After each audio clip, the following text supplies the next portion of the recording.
Media की भाषा में मैं बोलूँगी कि धरती पर एक पेड़ लगा कर तो देखिएगा, सैकड़ों बादल आएंगे लाइक देने के लिए। Hello friends, welcome to Divyansh green fingers. आज मैं खड़ी हूँ धरती माँ पर, यानी कि धरती माँ नर्सरी पर। ये नर्सरी सेंट्रल इंडिया की सबसे बड़ी नर्सरी है, करीबन 12 एकड़ में फैली हुई है। और इस नर्सरी में प्लांट्स की इतनी अधिक वैरायटीज है कि indoor, outdoor, exotic, palm, bonsai, succulents और भी फ्लावरिंग प्लांट, फ्रूटिंग प्लांट्स, आप नाम लीजिएगा और उस तरीके का प्लांट इस नर्सरी में आपको मिल जाएगा। इस नर्सरी में 5 रुपए से लेकर 10-12 लाख रुपए तक के पौधे मौजूद हैं। और इस बात को बताने का उद्देश्य ये है कि अगर आप गार्डनिंग में बिगनिंग कर रहे हैं, बिगनर गार्डनर हैं, या फिर आप गार्डनिंग में महारत हासिल किए हुए हैं, या फिर आप अपने घर में कोई छोटा सा लैंडस्केप बनाना चाहते हैं, या फिर अपने घर को एक्जॉटिक प्लांट से सजाना चाहते हैं, सारी की सारी चॉइसेस आपको इस नर्सरी में मिल जाएंगी। ये नर्सरी इंदौर में स्थित है, लेकिन मैं आपसे गुजारिश करूंगी कि आप इस वीडियो को अंत तक जरूर देखिए, क्योंकि इस वीडियो में मैं आपको कुछ ऐसे पौधों से मिलवाने वाली हूँ जो पौधे शायद आपने पहले कभी नहीं देखे होंगे। मैंने भी पहली बार ही देखे हैं। तो जुड़े रहिए इस वीडियो के अंत तक पौधों की अनोखी दुनिया को देखने के लिए। ये इस नर्सरी का एक्जॉटिक ट्री सेक्शन है और आप ध्यान से देखेंगे तो पाएंगे कि हर पेड़ अपने आप में एक मास्टरपीस है। और इन्हें मास्टरपीस बनाने के लिए बहुत वक्त लगता है, बहुत धैर्य लगता है, और धैर्य के साथ इन्हें मैनिक्योर किया जाता है, ग्रूम किया जाता है।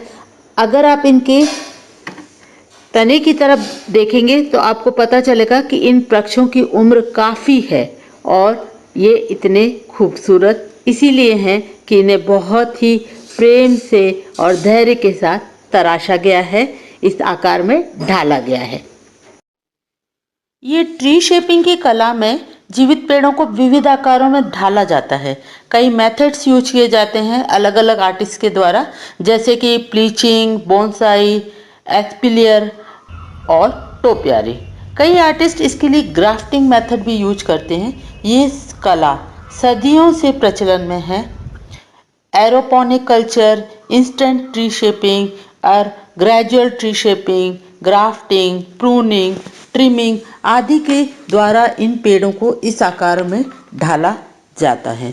अगर ध्यान से देखें तो ये पेड़ बहुत ही अमेजिंग लगते हैं और कई सारे देखिए ट्विस्टेड हैं, किसी में बियर्ड शेप है, किसी में बहुत ही क्रेजिंग सी यूनिक शेप है। नवाकी जो कि जापान की ट्री स्कल्पटिंग कला है, वो भी यहाँ पर प्रतिबिंबित होती है। Oh what a twisted beauty. इनके कुछ डिजाइन्स एब्स्ट्रैक्ट हैं तो कुछ सिंबॉलिक। जहाँ तक आपकी कल्पना के पंखों की उड़ान जाती है, आप सोच सकते हैं। कलाकारों की इन सुंदर और जीवित कलाकृतियों को देखकर मुझे तो बहुत अच्छा लगा है, मेरी आंखों को बहुत सुकून मिला है। आपको कैसा लगा है कमेंट सेक्शन में कमेंट कर ज़रूर बताइएगा। अब मैं खड़ी हूँ इस नर्सरी के इंडोर प्लांट सेक्शन पे, और इंडोर में आप देखिएगा बहुत सारी वैरायटी है। जैसे कि ये ड्रेसिना की वैरायटी है, रेयर काइंड ऑफ ड्रेसिना आप इसे कह सकते हैं। इसके अलावा नॉलिना पाम है, मनी प्लांट की बहुत सारी पोथोज की वैरायटी आप देख सकते हैं यहाँ पे है।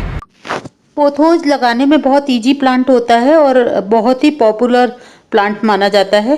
पोथोज की भी बहुत सारी वैरायटीज यहाँ पे अवेलेबल हैं, जैसे कि jade, golden, marble queen, enjoy, Manjula pothos, neon, silver satin, golden pothos. तो इनमें से आप कोई भी वैरायटी सिलेक्ट कर सकते हैं और अपने घर में लगा सकते हैं बहुत आसानी से, और ये बहुत ही सुंदर और सजावटी लगते हैं। साथ में ये प्रॉस्पेरिटी का प्रतीक भी माने जाते हैं। तो लगभग हिंदुस्तान के हर घर में पोथोज को लगाने की कोशिश की जाती है। ये कलरफुल कोलियस और उसके साथ साथ पोल्का डॉट।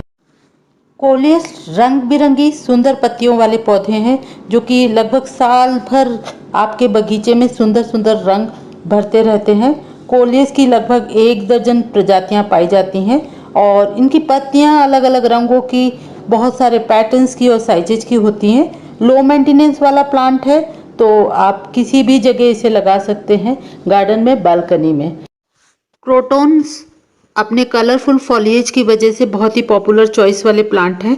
यहाँ पे क्रोटॉन्स की बहुत सारी वैरायटीज जैसे कि Zanzibar, Petra, yellow eye stone, red eye stone, oak leaf, magnificent croton, mummy croton, gold dust, bush on fire और भी कई सारी वैरायटीज अवेलेबल हैं जो कि देखने में बहुत सुंदर लग रही हैं। ये देखिएगा क्रोटॉन और उसके साथ साथ फ्लावर वाले प्लांट से सजी हुई ये कतारें बहुत ही खूबसूरत लग रही थी पूरा और मैं अपना लोभ संवरण ही नहीं कर पाई कि मैं इसका फुटेज नहीं लूं और आप लोगों को नहीं दिखाऊं। तो मैंने तो बहुत इंजॉय किया इस सीन को। आपको ये फुटेज देखना कैसा लगा कमेंट सेक्शन में कमेंट करके मुझे ज़रूर बताइएगा। और साथ में देखिएगा ये क्लोरोफाइटम की वर्टिकल वॉल, ये भी देखने में बहुत सुंदर लग रही है। फ्रेंड्स, इस वीडियो में जो इंडोर प्लांट्स दिखाए गए हैं उनमें से अधिकतर प्लांट्स मेरे पास सालों से है और इनकी केयर के बारे में मेरी डिटेल्ड वीडियोज मेरे चैनल पर ऑलरेडी है। सभी की लिंक मैं आपको डिस्क्रिप्शन बॉक्स में दे दूंगी और आप उन वीडियो को ज़रूर से चेक कीजिएगा। अर्बन ड्वेलर्स के लिए बोनसाई एक प्रेफरेबल चॉइस है। इस जापानी कला के अंतर्गत गमले में पौधों को इस प्रकार से उगाया जाता है कि उनका प्राकृतिक रूप तो बना रहे लेकिन आकार बौना ही रहे। ये कुछ फाइकस की बोनसाई हैं जो देखने में बेहद खूबसूरत हैं और साथ में पॉकेट फ्रेंडली भी हैं। तो अगर आप अपने घर में बोनसाई बनी बनाई लगाना चाहते हैं तो आप इन बोनसाई को सिलेक्ट कर सकते हैं। ये सारी की सारी बोनसाई हैं, देखने में बहुत खूबसूरत लगती हैं और इंडोर में आप ऑफिस में या फिर अपने वर्किंग स्पेस पे ड्राइंग रूम में आप कहीं भी इन्हें सजा सकते हैं। सामने देखिएगा तो हैंगिंग प्लांटर के कलेक्शन लगे हुए हैं। हैंगिंग प्लांटर का ऐसा है कि आप कहीं भी लगाइए किसी भी स्पेस पे, ये उस स्पेस को रंगों से ब्यूटीफाई कर देते हैं, बहुत अच्छे से रंगों से भर देते हैं। पीस लिली का पौधा देखने में बहुत सुंदर होता है। इसका इंग्लिश नेम कोबरा प्लांट और साइंटिफिक नेम स्पेथोफाइलम है और पीस लिली प्लांट को नासा द्वारा घर की हवा को शुद्ध करने वाले पौधों की सूची में रखा गया है और ये लगभग 60% तक एयर को प्यूरिफाई करता है। ये खूबसूरत पीस लिली और साथ में निकला हुआ इसका सुंदर सा स्पैथ। ये सारी की सारी पीस लिली की वैरायटीज यहाँ पे अवेलेबल है और पीस लिली एक ऐसा प्लांट है जिसे आप घर में इंडोर लगा सकते हैं और ये शुभ पौधों में से एक माना जाता है। God, look at this beautiful planter. ये हैंगिंग भी हो सकता है और टेबल पर भी रखा जा सकता है। And see this how beautiful it is. और साथ में इसमें लगी है सिंगोनियम की जो डाफ वैरायटी है वो, और उसके साथ कॉम्बिनेशन बना रखा है सीडम का। तो ये कितना सुंदर लग रहा है देखने में। सक्लेंट की बहुत सारी वैरायटीज इस नर्सरी में अवेलेबल है और सक्लेंट बहुत ही अच्छे से घर के अंदर सरवाइव करते हैं। पानी की ज़रूरत बहुत कम होती है, देखभाल की बहुत कम ज़रूरत होती है, तो सक्लेंट को भी आप आसानी से घर में लगा सकते हैं। यहाँ पर कैक्टस सकुलेंट की बहुत सारी सजावटी वैरायटीज मिनिएचर आप देख सकते हैं और कैक्टस की ये पहचान होती है कि हर किस्म के पौधे पर आपको कांटे मिलेंगे। और यहाँ पे कैक्टस की कुछ वैरायटीज जैसे कि star cactus, moon cactus, parodia, barrel cactus आदि हैं। बहुत ज़्यादा के नाम मुझे नहीं मालूम है, लेकिन कैक्टस को आप बहुत थोड़ी सी केयर से सालों साल अपने घर में सजा सकते हैं। आपको इनका कैक्टस का कलेक्शन कैसा लगा? Do let me know in the comment section below.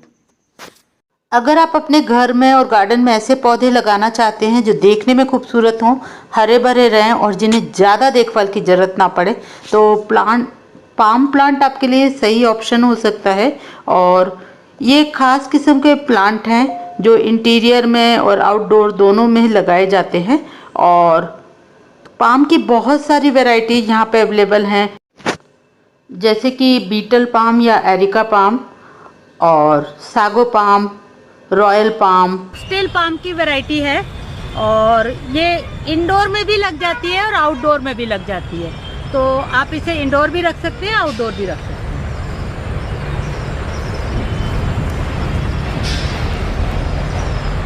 Palm की वैरायटी है और इसके पीछे ये दिया हुआ है 20 मार्का पाम। और पाम की इन वैरायटीज की कीमत करीबन 700-800 रुपये से शुरू होकर 2500 रुपये तक जाती है एज के हिसाब से। ये फैन पाम है, आप इसे भी देख सकते हैं, देखने में बहुत सुंदर लगता है और इसे आपने अक्सर लगे हुए देखा होगा, होटल वगैरह में बहुत अधिकतर ये लगा रहता है। टोपियारी आजकल घरों में लगाना और गार्डन में सजाना आजकल बहुत ज़्यादा फैशन में है। और टोपियारी अपने आप में एक कला है जिसमें पौधों को तराशा जाता है विभिन्न प्रकार की टेक्निक से, ट्रिमिंग करके, प्रूनिंग करके उनकी, और पौधों को एक आर्ट पीस में ये कन्वर्ट कर देते हैं। ज़्यादातर 3 डायमेंशनल शेप्स बनाई जाती हैं, एनिमल शेप्स बनाई जाती हैं। अर्ली रोमन काल में भी टोपियारी से गार्डन्स को सजाया जाता था। कोन शेप की टोपियारी बहुत ज़्यादा पॉपुलर हैं और टोपियारी को बड़े बड़े कंटेनर्स में भी हम लगा सकते हैं। और ज़्यादातर ये शेप टोपियारी की जो होती हैं वो ज्योमेट्रिकल होती हैं। ये है केजरीना की टोपियारी। ज़्यादा मेंटेनेंस इसको नहीं चाहिए होता, आपको सिर्फ करना ये होता है कि महीने भर में आप इसकी ट्रिमिंग कर दीजिएगा तो ये शेप इसकी मेंटेन रहती है। ये भी बहुत लो मेंटेनेंस प्लांट है, हार्डी प्लांट है। कई जगह गार्डन में, बड़े बड़े बंगलों में, होटल वगैरह में देखी होगी। ये केजरीना बॉटल ब्रश की टोपियारी है, देखने में बहुत खूबसूरत लगती है और साथ ही बहुत इजी केयर ये मेंटेनेंस है। और ये एक मॉस्किटो रेपेलेंट के रूप में काम करती है। अगर आप इस तरह के पौधे अपने गार्डन में लगाते हैं तो मच्छर बिल्कुल भी नहीं आते हैं। फाइकस की टोपियारी भी देखने में बहुत सुंदर लगती है। आसानी से ये टोपियारी बन जाती है, थोड़ा सा वक्त लगता है। टोपियारी कोई भी हो, बनाने में थोड़ा पेशेंस जरूर लगता है और ये इजीली मेंटेन होती हैं। आप इन्हें अपने घर में लगा सकते हैं या आप चाहें तो फाइकस के छोटे पौधे से भी एक टोपियारी डेवलप कर सकते हैं। थोड़ा सा आपको पेशेंस लगेगा। तो क्रिसमस ट्री की तरह आपको लंबे लंबे पाइन के पौधे दिख रहे हैं, इनको पेंसिल पाइन कहते हैं और ये भी बहुत आसानी से चल जाते हैं। आप आउटडोर में इन्हें रखिएगा और जहाँ भी रखेंगे वहाँ खूबसूरत ही लगेंगे ये, और ज़्यादा जगह भी नहीं घेरते हैं। तो फ्रेंड्स, आज के लिए बस इतना ही। इस पूरी नर्सरी को एक वीडियो में कवर कर पाना थोड़ा सा मुश्किल था, तो अगले वीडियो में मैं आपको इस नर्सरी का और भी बचा हुआ हिस्सा दिखाऊंगी। तब तक आप जुड़े रहिए मेरे साथ और इस वीडियो को ज़्यादा से ज़्यादा शेयर कीजिएगा और कमेंट सेक्शन में अपने कमेंट भी ज़रूर लिखिएगा। फ्रेंड्स, आई होप आपको मेरा ये वीडियो पसंद आया होगा और अगर आपको मेरा ये वीडियो पसंद आया है तो इसे लाइक कीजिएगा, शेयर कीजिएगा, कमेंट कीजिएगा और मेरे चैनल को सब्सक्राइब कीजिएगा। फ्रेंड्स, आपके कमेंट हमारे लिए बहुत महत्वपूर्ण होते हैं, तो कमेंट सेक्शन में आप अपनी महत्वपूर्ण राय जरूर लिखिएगा। And thank you for watching this video.